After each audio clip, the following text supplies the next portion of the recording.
राधा की शादी हो जाने के बाद ये उसकी पहली दिवाली थी। उसे अपने ससुराल के लिए कल निकलना था। राधा अपने पति के साथ मुंबई में रहती थी और उसका ससुराल बेंगलुरु में था। राधा ने अपने पति सुमित से कहा, मैंने सारे सामान रख लिए हैं, बस आप अपना लैपटॉप वाली बैग रख लीजिएगा। मैं अभी सोने जा रही हूँ। ठीक है, तुम जाकर सो जाओ, मैं अपना ऑफिस का काम खत्म करके अपना सामान पैक कर लूँगा। ऐसा कहकर सुमित अपने ऑफिस का काम करने लगा।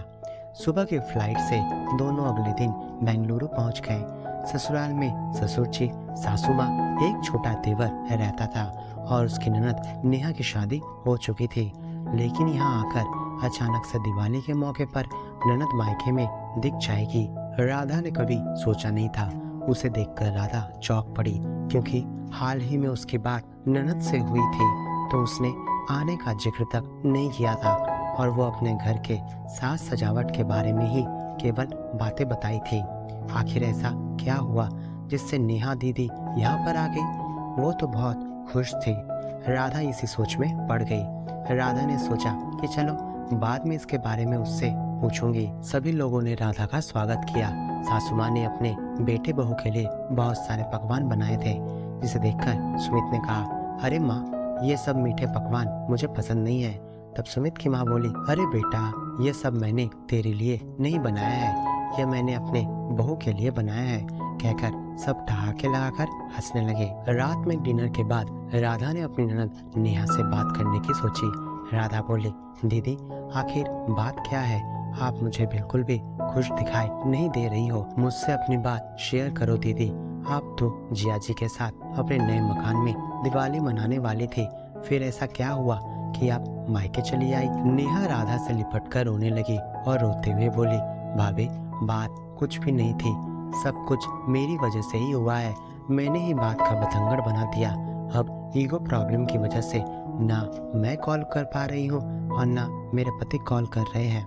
मैं भी उनके साथ दिवाली मनाना चाहती हूँ, पर ऐसा हो नहीं सकता। अच्छा, इसलिए आप यहाँ पर हैं? लेकिन आखिर बात क्या हुई थी? राधा ने पूछा। नेहा फिर से कहने लगी, वो थोड़े ऑफिस से लेट आए थे और मैंने उन्हें भला बुरा कहना शुरू कर दिया। उन्होंने उस दिन हमारा डिनर का प्लान बनाया था। दरअसल नए घर में साज सजावट करने के कारण मैं बहुत थक गई थी और इसलिए हमने उस दिन बाहर कहीं जाकर डिनर करने का प्लान बनाया था।